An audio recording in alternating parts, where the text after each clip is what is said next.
My name is Samir, and today I will tell you the story of a boy everyone laughed at, a boy they called foolish, a boy they thought would never become anything.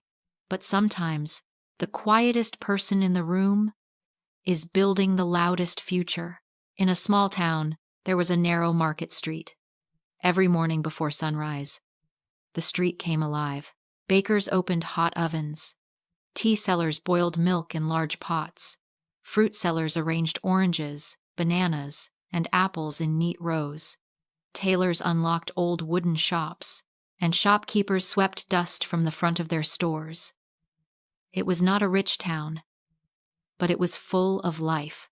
In one corner of that market, there was a tiny shoe repair shop, old, simple, faded. The owner was a poor man named Hamid. He was honest, hard-working, quiet. His hands were rough from years of labor. His back was bent from sitting long hours. Every day, he repaired broken sandals, torn shoes, old school bags, whatever people brought him.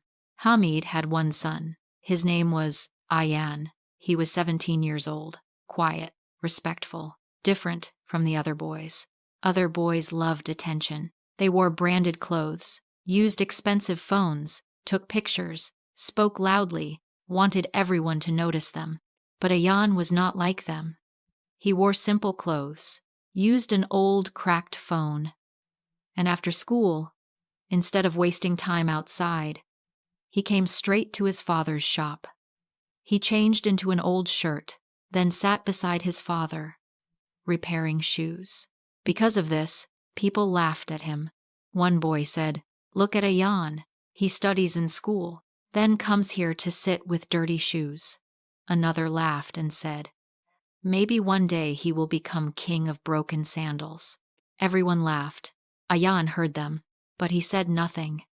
He simply lowered his head and kept working. One evening, after closing the shop, his father asked, "Ayaan, do their words hurt you?" Ayaan smiled softly. "Sometimes." "Then why don't you answer them?" Ayaan looked at the tools in his hand, then said, "Because answering every laughing person wastes energy." His father stayed quiet. Then Ayaan added, "If someone throws dust in the air, I don't need to fight the dust. I just need to keep walking." Hamid looked at his son with pride, because he knew something others did not know. This boy was not weak. He was wise. Near their shop, there was a rich clothing store, bright lights, glass doors, expensive dresses. Its owner was Rashid, a man who loved showing off. He wore shiny watches, drove a big car, spoke loudly so everyone could hear him. Rashid also had a son. His name was Faraz, same age as Ayaan, but very different. Faraz wore branded clothes, used the newest phone, walked like he owned the town, and he disliked Ayaan because Ayaan never looked impressed by him. One afternoon, Faraz came to the shoe shop with friends. He placed one expensive shoe in front of Ayaan. "Clean this." Ayaan nodded. "Yes." Faraz smirked. "Be careful. This shoe costs more than your whole shop." His friends laughed loudly. Ayaan cleaned the shoe quietly. Then Faraz said, "Some people are born to wear expensive shoes, and some people are born to clean them." Ayaan stopped for a moment, looked up calmly, and said, "Maybe, but both people still walk on the same ground." Faraz's smile disappeared. His friends became silent. Then Faraz laughed loudly to hide his embarrassment. "You talk like an old man." Ayaan said nothing, returned the shoe, and continued working. That night, his father said angrily, "You should not let people insult you." Ayaan replied, "Baba, if I fight every insult, I will never have time to build my future." His father asked, "And what future are you building?" Ayaan looked at a small box under the table, then smiled. "A quiet one." His father did not understand. But one day, he would, every day in the shop. Ayaan was doing more than repairing shoes. He was learning, watching, studying. He noticed which shoes broke fastest, which soles cracked in rain, which students needed cheaper shoes, which workers needed stronger sandals. what customers complained about, what poor families could afford. At night, he wrote everything in an old notebook. Workers need comfort. Students need durability. Rain damages cheap soles. Poor families buy twice because cheap shoes break. His mother once asked, "What are you always writing?" Ayaan smiled. "Ideas." She laughed. "Ideas do not fill stomachs." Ayaan replied, "Not today, but maybe one day." He also watched free business videos on his broken phone: saving money, customer service, design, selling, online, small business growth. Sometimes internet was slow, sometimes the phone switched off, sometimes signal only came near the window, but he never stopped. Every week, he saved a little money, sometimes 50 rupees, sometimes 100, sometimes nothing. Whatever he saved, he placed in a small metal box under his bed. One day, his younger sister, Meena, saw him. "Bye. Are you becoming rich?" Ayaan laughed. "No." "Then why are you hiding money?" "I am not hiding it. I am planting it." She looked confused. "Planting money?" Ayaan smiled. "When seeds are planted, nothing happens the next day. But if you water them daily, one day they become a tree." Months passed. Faraz kept showing off. New clothes, new phone, daily pictures online. People praised him. Faraz looks successful. Faraz lives like a prince. But Ayaan never felt jealous, because he understood something important. Looking successful is not the same as becoming successful. Then one day, the town announced a youth business competition. Young people could present ideas. Winner would receive funding. Faraz proudly joined. "I will win easily. My presentation will be the best." People admired him instantly. Quietly, Ayaan also registered.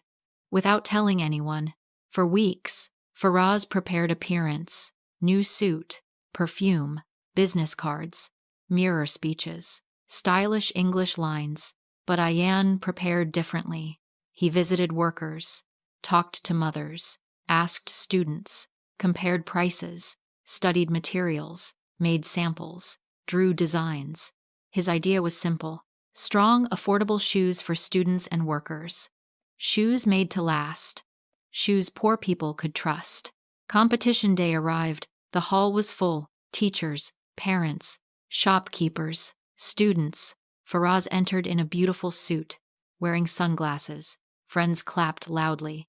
Someone whispered, "He already looks like a businessman." Then Ayaan entered quietly. Simple, clean shirt, old notebook in hand, small shoe sample in cloth bag. Some boys laughed. Did the shoe repair boy come to fix sandals? Ayaan kept walking. When Faraz spoke, his words sounded grand: luxury fashion brand, celebrities, premium style, modern youth. People clapped. Then judges asked questions. What is your cost? Who are your first customers? Where is your research? Faraz stumbled, sweated, lost confidence, finished quickly. Then Ayaan's turn came. He placed handmade shoes on the table and began calmly. My idea is simple. I want to make strong, affordable shoes for students and workers. Some looked bored. Then he continued. Poor families buy cheap shoes, but cheap shoes break quickly. They buy again and again. In the end, poor people pay more. The judges leaned forward. I interviewed 40 students, 23 workers, 15 mothers. They all want comfort, strength, and fair price. He showed the shoe sample. Thicker sole, stronger stitching, simple design, made for walking, working, and studying.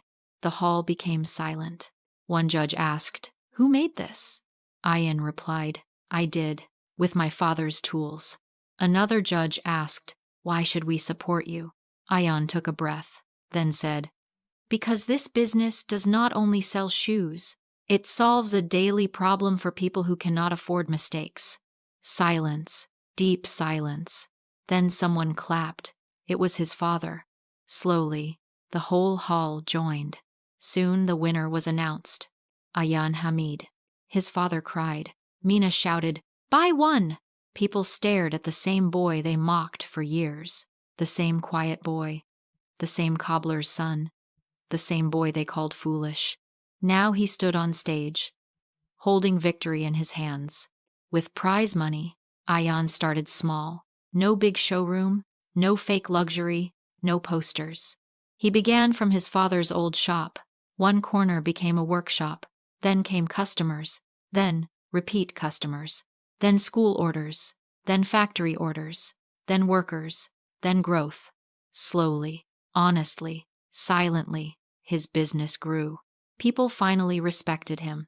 But Ayaan did not change. Simple clothes, soft voice, early mornings, patient service. One day someone asked, "Now you are successful. Why don't you show off?" Ayaan smiled. "If a lamp gives light, it does not need to shout. People will see it themselves." That night, his father said, "I once felt pain when people called you foolish." Ayaan asked, "And now?" Hamid smiled proudly. "Now I feel proud that you were wise enough not to explain yourself to people who were never ready to understand." Ayaan looked at the dark market street, then said quietly, "Baba, I was not silent because I was weak. I was silent because I was working, and that is the strongest kind of silence." Number, moral of the story. Some people make noise, others make progress. Do not waste your life proving yourself to people who only respect attention. Keep learning, keep building, keep growing quietly, because one day your results will speak louder than your words. A seed makes no sound when it grows, but one day it becomes a tree that gives shade to everyone. Thank you for watching Pro English Stories. Tell me in the comments, is quiet success stronger than showing off?